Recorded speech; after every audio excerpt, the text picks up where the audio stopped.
Nivyo ingwara y'ibihara vy'inkende ariyo bita mpox canke variole de singe mu ndimi z'amahanga yabaye ndanse mu bice bimwe vy'igihugu, tukanabona yuko ni ingamba zo kuyigwanya zisa n'iziriko ziratsindwa, kuko iyo ngwara niyo iriko irafata ibice vyinshi, igafata n'abantu benshi.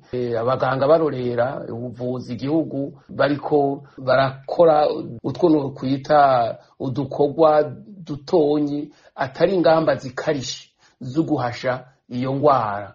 Ni ukuvuga ingwara zikarishe ngo twabivuze, mwese murazi yuko zifatwa mu gihe cyose habonetse ikiza, habonetse ingwara irandagata yivurungatanya mu bantu, igafata abantu benshi icarimwe.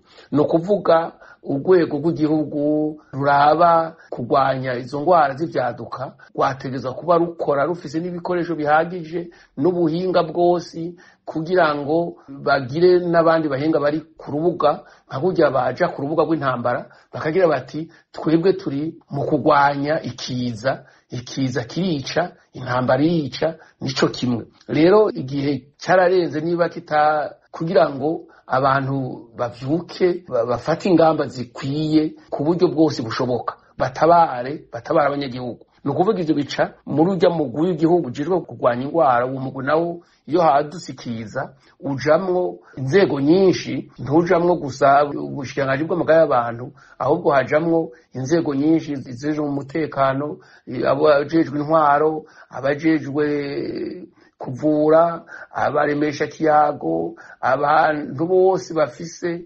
ingene bahimiriza bakongera bagacungera iyo ngwara, bagashiramwo mbere n'amashirahamwe mpuzamakungu akorera mu gihugu n'amashirahamwe yandi y'abikorera utwabo, bakasenyera umugozi umwe kugira ngo bahashe iyo ngwara.